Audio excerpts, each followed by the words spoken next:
ఆరవ లోకమునకు వెళ్దాం. అగ్నిగుండము. ఏమండి? అగ్నిగుండం. ఈ అగ్నిగుండం గురించి మీకు చెప్పాలి అంటే చిన్న ఒక 10 నిమిషాల హిస్టరీ చెబుతా, జాగ్రత్తగా వినండి. 1వ దశలోనికి రాసిన పత్రిక 4వ అధ్యాయము 16వ వచనము 17వ వచనము చదివినట్లయితే, ఆర్భాటముతోను అందులో అర్థం ఏమిటి అని అంటే దేవదూతలతో. రెండవ మాట అంటున్నాడు ప్రధాన దూత శబ్దము, అనగా ఆయన పరలోకము నుండి మధ్యాకాశమునకు వచ్చే సమయంలో ప్రధాన దూత అనగా మొట్టమొదటి దూత మికాయేలు, ఈయన ఒక కేక వేస్తాడు పరలోకము నుండి బయలుదేరేటప్పుడు. ఏమని? శబ్దము అని అనగా కేక. కేక అనగా అందులో ఒక మాట ఉన్నది. ఏమిటి ఆ మాట అంటే మత్తయి సువార్త 25వ అధ్యాయము 6వ వచనములో రాయబడి ఉన్నది. ఈ దేవదూత ఏమని కేక వేస్తాడంటే, ఇదిగో పెళ్లి కుమారుడు వచ్చుచున్నాడు, అనగా యేసుక్రీస్తు ప్రభులు వారు వచ్చుచున్నారు, మీరందరూ లేచి రండి అని కేక. ఎవరికి ఈ కేక అంటే పరదైసులో ఉన్న వారికి, పాతాళములో ఉన్న వారికి, సముద్రములో ఉన్న వారికి. ఆ కేక వేసే సమయానికి భూలోకంలో మానవుడు అనేవారు ఉండడు. మానవులందరూ అంతరించిపోయి ఉంటారు. పరదైసుకు కొందరు వెళతారు, పాతాళములకు కొందరు వెళ్ళి ఉంటారు, సముద్రానికి కొందరు వెళ్ళి ఉంటారు. 3 భాగములలో ఉన్నారు: పరదైసు, పాతాళము, సముద్రము. వీటిని సమాధులు అని ఎవరు చెప్పారు? యేసు ప్రభు చెప్పాడు. అది కూడా తెలుసుకుందామా? యోహాను సువార్త 5వ అధ్యాయము 28, 29 వచనములలో రాయబడి ఉన్నది. దీనికి ఆశ్చర్యపడకుడి. ఒక కాలము వచ్చుచున్నది, ఆ కాలమున సమాధులలో ఉన్నవారు ఎక్కడున్నారండి? సమాధుల్లోనేనా? చెప్పండి. ఉన్నవారందరూ, సమాధులలో ఉన్నవారందరూ ఆయన శబ్దము విని. ఎవరి శబ్దము విని? ప్రధాన దూత శబ్దము విని మేలు చేసిన వారు ఎవరు? పరిశుద్ధులు, పరదైసులో ఉంటవారు. జీవ పునరుద్ధానమునకు వారు బయటకు వస్తారండి. జీవ పునరుద్ధానమును. కీడు చేసిన వారు తీర్పు పునరుద్ధానమునకు బయటికి వచ్చారు. కీడు చేసిన వారు పాపులు, వారు బయటకు వస్తారు. సమాధులని చెప్పిందా బైబిల్ గ్రంథము? యేసు ప్రభువే చెప్పాడు సమాధులని. సరే, దూత కేక వేసినప్పుడు ఏమి జరుగుతుంది? ఆర్భాటముతోను ప్రధాన దూత శబ్దముతోను దేవుని బోరుతో పరలోకం నుండి ప్రభు దిగి వచ్చును. పరలోకం నుండి మధ్యాకాశమునకు ప్రభు దిగి వస్తాడు. క్రీస్తునందుండి మృతులైన వారు మొదట లేతురు. ఎక్కడున్నవారండి? క్రీస్తునందుండి మృతులైన వారు అనగా భూలోకంలో జీవించినంత కాలము క్రీస్తును అనుసరించి జీవించిన వారు పరదైసులో ఉంటారు. చనిపోయిన తర్వాత వారు మొదటగా దిగుతారన్నాడా, లేస్తారన్నాడా? లేస్తారు అంటే అర్థమైంది, కింద ఉన్నారు, పరలోకానికి వెళ్ళలేదు, కిందనే ఉన్నారు. మొట్టమొదటిగా పరదైసులో ఉన్నవారు భూమిపైకి వస్తారు. భూమిపైన 1000 ఏళ్ల పరిపాలనలో చాలా మంది ఉంటారు. చంపబడిన వారు బ్రతికి 1000 ఏళ్ల పరిపాలన ఉంటారు. ఇది ఒక హిస్టరీ, చెప్పాలంటే సమయం సరిపోదండి. వీళ్ళందరూ ఏకమై ఉంటారు. ఒక మేఘము వచ్చి ఈ పరిశుద్ధులను తీసుకుని వెళ్ళిపోతూ ఉంటది. ఇది మొదటి గుంపు. ప్రకటన గ్రంథము 20వ అధ్యాయము 13 నుంచి చదివినట్లయితే ఇంకా ఎవరు అప్పగిస్తారో చూద్దాం. సముద్రము తనలో ఉన్న మృతులను అప్పగించెను. చాలు. సముద్రము తనలో ఉన్నటువంటి మృతులను అప్పగిస్తుంది. ఇది 2వ గుంపు. మొదటి గుంపు వెళ్ళిపోతూ ఉన్నారు. వీళ్ళెవరు? సముద్రంలో ఉన్నవారు బయటకు వస్తున్నారు. ఒక్క కేకకు వీళ్ళు బయటకు వస్తున్నారు. చూడండి. తర్వాత మరణమును పాతాళ లోకమును వాటి వశమునున్న మృతులను అప్పగించెను. చాలు. ఎవరు అప్పగించారండి? మరలా 3వ గుంపు పాతాళ లోకము. ఈ పాతాళ లోకమునకు ఒక పేరున్నది, మరణము అనగా కాల్చబడుట. భూలోకములో మానవుడు మరణించాడంటే చనిపోయాడని అర్థం. దేవుని దృష్టిలో మరణము అని అనగా పాపులు అగ్నితో కాల్చబడే విధానమునే మరణము అని అంటారు. ఒక గుంపు మేఘము తీసుకొని పోయినది పరిశుద్ధులను. 2వ గుంపు సముద్రము అప్పగించేసింది, వారు గుంపుగా వెళ్ళిపోతున్నారు. ఎక్కడికి? 2వ ఆకాశానికి. 3వ గుంపు పాతాళం అప్పగించింది, వదిలేసింది. వీళ్ళు వెళ్ళిపోతున్నారు. బైబిల్ చెప్పిందా అండి? చెప్పింది కదా. ఇది నా ఊహ కాదు, నా మాట కాదు, బైబిల్ మాట. 3 గుంపులు వెళుతున్నవి. భూమి వదిలిపెట్టి ఆకాశమునకు వెళ్ళేసరికి భూమి కనపడదు. మొదటి ఆకాశము విడిచి 2వ ఆకాశమునకు వెళ్ళేసరికి మొదటి ఆకాశము కనబడదు. మొదటి ఆకాశము కనబడలేదంటే మనం ఎక్కడున్నట్లు? 2వ ఆకాశంలో ఉన్నట్లు. 2వ ఆకాశం ఉంటేనే కదండి మొదటి ఆకాశం కనబడదు. ఇప్పుడు మనం మొదటి ఆకాశంలో ఉన్నాము కాబట్టి రెండో ఆకాశం కనబడట్లా. ప్రధాన దూత కేక వేయగానే ఈ 3 స్థలములో సమాధులు అప్పగించేసినవి. వీళ్ళందరూ వెళ్ళి ఆయన సింహాసనం ముందు నిలవబడతారు. ఇప్పుడు తీర్పు గురించి చెబుతున్నానండి. ప్రకటన గ్రంథము 20వ అధ్యాయము 11 నుంచి మనం చదువుకున్నట్లయితే అక్కడ ఆ 2వ ఆకాశంలో ఏమి జరుగుతుంది తెలిసిపోతుంది. మరియు ధవళమైన మహాసింహాసనమును చదవండి. దాని యందు ఆసీనుడై ఉన్న ఒకను చూచితిని.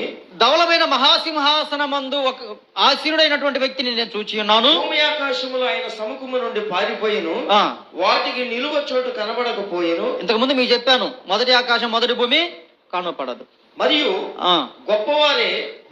గొప్పవారేమి అనగా డబ్బున్న వారేమి, కొద్దివారేమి అనగా డబ్బు లేని వారు గాని, మృతులైన వారు అనగా చనిపోయిన ప్రతి ఒక్కరూ ఆ సింహాసనం ఎదుట నిలవబడి ఉండుట చూచితిని. 2వ ఆకాశమునకు పరలోకము నుండి దిగి వచ్చిన దేవుని సింహాసనము ముందు వీళ్ళందరూ నిలువబడుట చూచితిని. అప్పుడు గ్రంథము విప్పబడెను. ఏమి విప్పబడేయండి? ఒక మనిషి భూమి మీద పుట్టాడు అని అంటే పుట్టినప్పటి నుండి చనిపోయేంత వరకు చేసిన పుణ్యము పాపము మొత్తము రాయబడుతుంది. నేను చేసిన పాపము ఎవరు చూడలేదు అనుకోకు, గ్రంథం ఉంది నీకు. ప్రతిదీ రాయబడుతుంది. ఆలోచించిన ఆలోచన రాయబడుతుంది. తిట్టినటువంటి మాటలు రాయబడుతున్నవి. చేసిన పాపము రాయబడుతుంది. చూసినటువంటి అసహ్యమైన మాటలు, అసహ్యమైన ఆలోచనలు మొత్తము రాయబడుతున్నవి. జాగ్రత్త తల్లి, నీకు గ్రంథం ఉంది. ఆ గ్రంథములో రాయబడుతుంది. రాయబడితే ఏమవుతుందో తెలుసుగా? ఇప్పుడు అదే అంటాడు, చదువు సహోదరుడా. మొదటిగా గ్రంథములు విప్పబడెను, అలాగే జీవ గ్రంథము ఉన్నది అనగా దేవుని దగ్గర ఒక గ్రంథం. ఈ జీవ గ్రంథమునకు అర్థం ఏమిటి అంటే పరిశుద్ధుల పేర్లన్నీ జీవ గ్రంథములు ఉంటవి. వారు పరిశుద్ధులు, పరలోక రాజ్యమునకు వారసులు, పరదేశు నుంచి వచ్చిన వారు. ఆ పరదేశు నుంచి వచ్చిన వారే సంఘము. ఇక్కడ కూర్చున్న మనం అందరం సంఘస్థులమా అని అనుకుంటే మనలో ఎంతమంది పేరు జీవ గ్రంథములు ఉందో, ఎంతమంది పేరు పాపుల గ్రంథములు ఉన్నాయో తెలియదు కదా. అందరూ సంఘస్థులు కారు కదా. ఎవరైతే జీవ గ్రంథముల పేరు ఉందో వారు మాత్రమే సంఘస్థులు. మన క్రియలను బట్టి మనకు అర్థమైపోతుంది. నీ క్రియలు నాకు తెలియదు, నా క్రియలు మీకు తెలియదు. సరే, జీవ గ్రంథంలో ఎవరి పేరైతే ఉంటుందో వాళ్ళు పరిశుద్ధులు. ఆ గ్రంథములో ఎవరి పేరైతే లేదో వారి పేర్లన్నీ, వారి పాపమంతా గ్రంథాలలో ఉంటవి. తీర్పు అని అంటే ఒక్కొక్కరిగా లైన్గా పిలిచి నువ్వు విడ చేసావు యూట్యూబ్లో చూస్తుంటారు. అట్లా జరగదండి. వారి గ్రంథం వారికే చెబుతుంది. నా గ్రంథం, ఒకవేళ నేను పాపుల లిస్టులో ఉంటే నా గ్రంథం నాకు చెప్పుద్ది. అర్థమైందా? అట్లాగా మరణమును మృతుల లోకమును అగ్నిగుండములో పడవేయబడెను. ఈ అగ్నిగుండము రెండవ మరణము. ఎవని పేరైనను, జాగ్రత్తగా వినండి, ఎవని పేరైనను జీవ గ్రంథమందు రాయబడి దేవుని దగ్గర జీవ గ్రంథం అనేది ఒకటి ఉన్నది. ఆ గ్రంథంలో నీ పేరైతే రాయబడలేదు, కనబడని ఎడల అగ్నిగుండములో పడవేయబడి పాపుల లిస్ట్ లో ఉంటే తీర్పు తీర్చబడి అక్కడ నుండి అగ్నిగుండానికి పంపిస్తాడు. అగ్నిగుండము 2వ ఆకాశములో ఉంటుంది. ఎక్కడైతే తీర్పు జరుగుతుందో అక్కడ అగ్నిగుండం ఉంటుంది. ఆ అగ్నిగుండానికి ఈ పాపులందరినీ పంపిస్తాడండి. జాగ్రత్తగా వినండి, 6వ లోకము అగ్నిగుండం. తీర్పు తీర్చబడిన పాపులను అగ్నిగుండమునకు పంపిస్తాడండి. ఆ అగ్నిగుండము ఆ పాపులకు నివాస స్థలము. అది ఒక లోకము. ఎంతకాలం అయ్యా అంటే శాశ్వత కాలము. దానికి అంతము లేదు. అగ్ని ఆరదు. పురుగు అని అనగా మన ఆత్మ పురుగుగా వర్ణించి ఉన్నాడు. ఈ ఆత్మ చనిపోదు, అది దేవుని ఆత్మే. కాకపోతే భూమి మీద పాపిగా జీవించినది అగ్నికి ఆహుతైపోయినది. భయంకరమైన ఆ అగ్నిలోనికి ఆత్మపై పడినది అంటే కాలుతూ ఉంటుంది, బ్రతికే ఉంటుంది, కరిగిపోదు, బూడిదైపోదు. కారణం ఏమిటి అంటే ఇక్కడ భూమి మీద చేసిన పాపమే అక్కడ శిక్ష వేస్తుంది. చనిపోయిన మరుక్షణం శిక్ష వేస్తుంది పాతాళంలో. తీర్పు తీర్చబడిన తరువాత శిక్ష అగ్నిగుండం. శాశ్వత కాల నివాస స్థలము ఆ పాపులకు అగ్నిగుండము. ఆ అగ్నిగుండమునకు పోకుండా ఉండుటకు, పాతాళమునకు వెళ్లి భయంకరమైన నరకం అనుభవించకుండా ఉండుటకు, పాపులుగా తీర్పు తీర్చబడి అగ్నిగుండానికి వెళ్లకుండా ఉండుటకే యేసుక్రీస్తు ప్రభుల వారు ఈ మానవ లోకంలో జన్మించవలసి వచ్చినది. ఏ దేవుడైతే మానవ శరీరమును తయారు చేసి, ఏ దేవుడైతే మానవ శరీరంలో తనలో నుండి ఆత్మను పంపించి మానవుడిగా మార్చి భూలోకములో జన్మింపజేసి ఉన్నాడో, ఆ దేవుడే ఈ లోకమునకు రావలసి వచ్చినది. భూలోకము చూచిపోవడానికి రాలేదు. ఆయన పుట్టించినటువంటి ఈ మానవులు ఆయన పిల్లలేనని, పరలోకము నుండి త్రోయబడిన దురాత్మలు వారిని మార్పు చేసి అగ్నిగుండమునకు పంపిస్తున్నారు అని, పాత నిబంధనలో ఉన్నటువంటి బలి అర్పణలు కొట్టివేసి ఒకే ఒక్క బలి కావాలి అని, ఆ బలి ఒక మానవుడై ఉండాలి అని, ఆ మానవుడు పరిశుద్ధుడై ఉండాలి అని తండ్రి అయిన దేవుడు తన కుమారుడినే పంపించాడండి. ఈ మానవ లోకమునకు పంపించి పాపములో నశించిపోయే ఆత్మలను కాపాడుకున్నటకు ఎవరి కోసం వచ్చాడండి? నశించి నరకానికి సిద్ధముగా ఉన్నటువంటి వారిని కాపాడుకున్నటకు ఈ లోకమునకు వచ్చి ఎరుకో పట్టణము గుండా ప్రయాణిస్తుంటే ఆయన చేసిన అద్భుత కార్యములను చూచి, ఆయన చేసినటువంటి గొప్ప విషయములను చూచి, ఆ కాలంలో ఈ వస్త్రమునకు చాలా విలువ. ఇప్పుడు బీరువాళ్ళ నిండా ఉంటాయి ఒక్కొక్క మనిషి. ఆ కాలంలో వస్త్రం ఉన్నదంటే దానికి ఖరీదు బంగారంతో సమానం. వారి వస్త్రములు తీసి కింద పడిశారండి. అయ్యో, ఈయన దైవ కుమారుడు, ఈయన ద్వారా మాకు రక్షణ ఉన్నదని వారు నమ్మారు. కాబట్టి వాళ్ళు వస్త్రములు తీసి కింద పరిచి, నీవు మట్టి మీద నడుచుటకు యోగ్యుడవు కాదయ్యా, ఇదిగో మా బట్టల మీద నడువమని వాళ్ళ బట్టల మీద నడిపించారండి. అంత అద్భుతము. సిలువ వేయబడే సమయానికి ఆయన వెళ్ళి 39 కొరడా దెబ్బలు, రోమా ప్రభుత్వము ఒక వ్యక్తి తప్పు చేస్తే 39 కొరడా దెబ్బలే కొడతాడు, 40 కొట్టడు. ఆ 39 కొరడా దెబ్బలు ఆయన భరించాడు. కొరడా దెబ్బలతో కొట్టినా కూడా నోరు తెరవలేదండి. నోరు తెరిచి శపిస్తే కొట్టే వాళ్ళు ఉంటారండి, బూడిదైపోతారు కదా. కారణం ఏమిటి అంటే సిలువ యాగము జరిగించాలి. భూమి మీద పుట్టినటువంటి ఈ మానవులందరూ ఆయన పిల్లలే, ఆయన పుట్టించినటువంటి పిల్లలే. కాబట్టి ఆ పిల్లలందరినీ కాపాడుకోవాలి అని ఆయన గొల్ల కిరీటం పెట్టినా కూడా నొప్పితో భరించాడు. సిలువను ఆయన మీద మోపితే అది మోసుకుంటూ వెళ్ళాడండి. కారణం ఏమిటి? నిన్ను కాపాడుకోవటానికి, నన్ను కాపాడుకోవటానికి.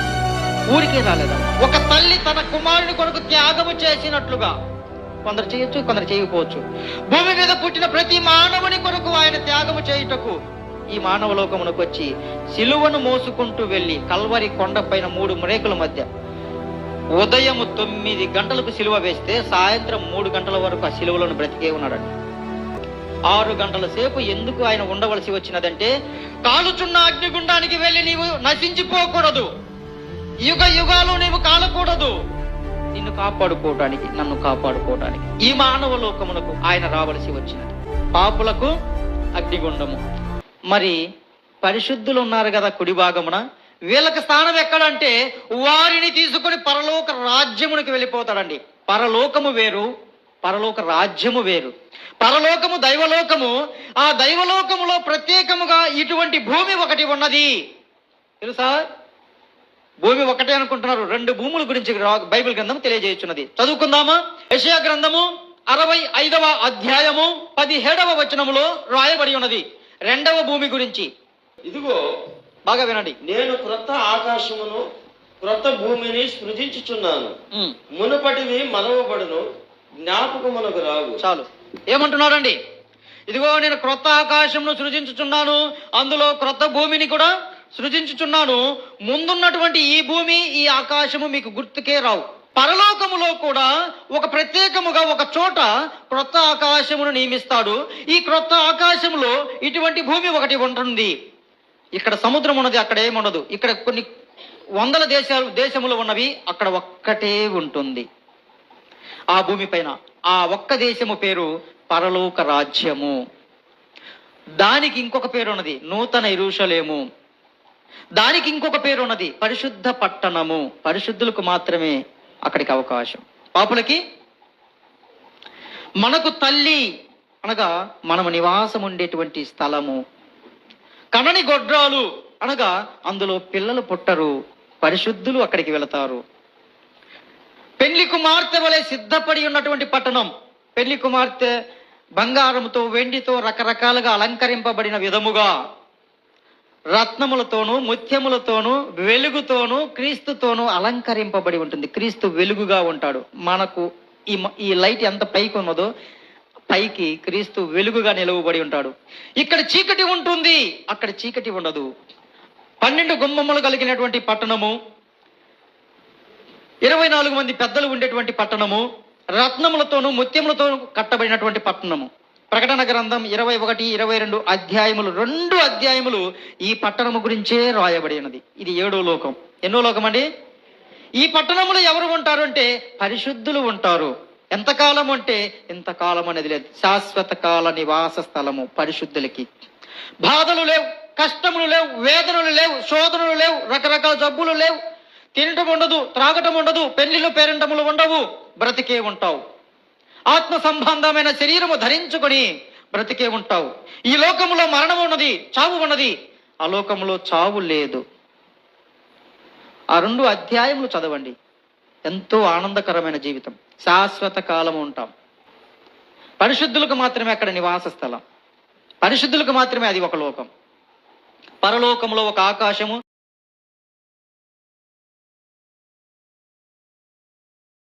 ఆకాశంలో ఒక భూమి,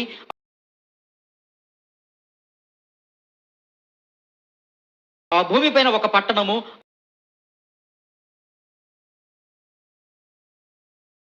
ఆ పట్టణంలోనికి పరిశుద్ధులు. ఇది బైబిల్ గ్రంథము తెలియజేసే సత్యం.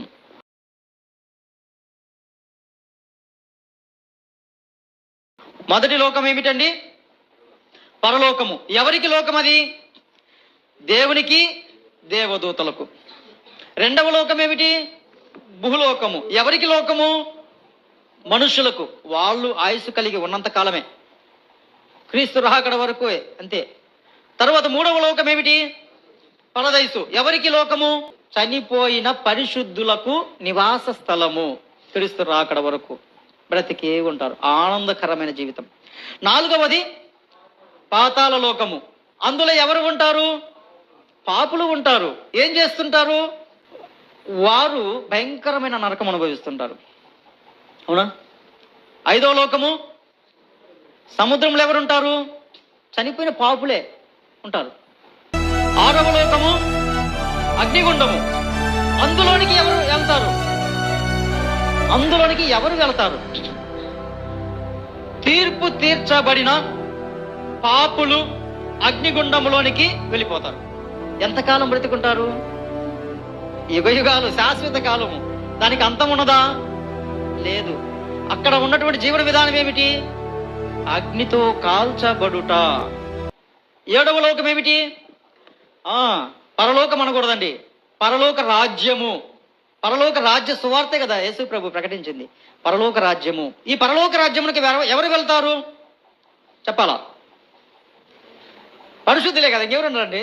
పాపులు అగ్నిగుణానికి వెళ్తే పరిశుద్ధులే కదా ఉండేది. పరిశుద్ధులు వెళ్ళిపోతారు. ఎంతకాలం ఉంటారు? యుగయుగాలు, శాశ్వత కాలము.